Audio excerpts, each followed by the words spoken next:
Hello po sa lahat. Mapagpalang Sunday po sa atin lahat. Mapagpalang linggo po, mapagpalang araw po sa atin lahat. Napakabuti ng Diyos kasi patuloy niya tayo iningatan sa loob ng isang linggo. Patuloy niya tayo pinagpala, patuloy niya tayo binibigyan ng lakas, buhay at iningatan niya po tayo sa maghapon na ginagawa natin, sa pagkatrabaho natin. Niligtas po tayo ng Panginoon.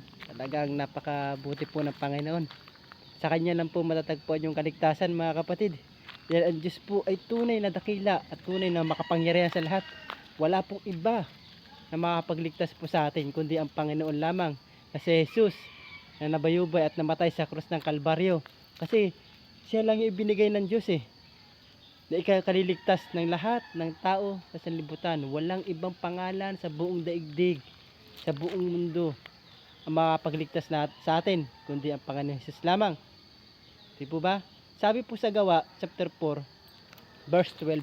Sa Gawa chapter 4 verse 12, sa kanya lamang matatagpuan ang kaligtasan, sapagkat walang ibang pangalan sa buong daigdig na ibinigay ng Diyos sa mga tao upang tayo ay maligtas.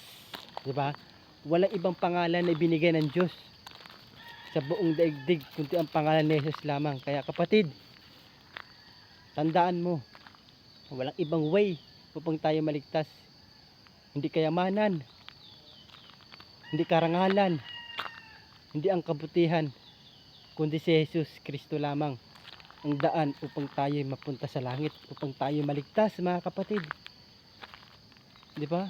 Sabi nga niya dun walang ibang daan. Di ba? Siya ang daan at ang katotohanan at ang buhay. Walang makakapunta sa Ama kundi sa pamamagitan niya. Oh. Ayun yung sabi ng Biblia Yan ang sabi ng kanyang salita Kaya paniwalaan po natin, mga kapatid. Kaya po tayo iligtas ng Diyos sa anuman aspeto ng ating buhay. Kahirapan man yan, problema man yan, sakit man yan. Kaya tayo iligtas ng Panginoon.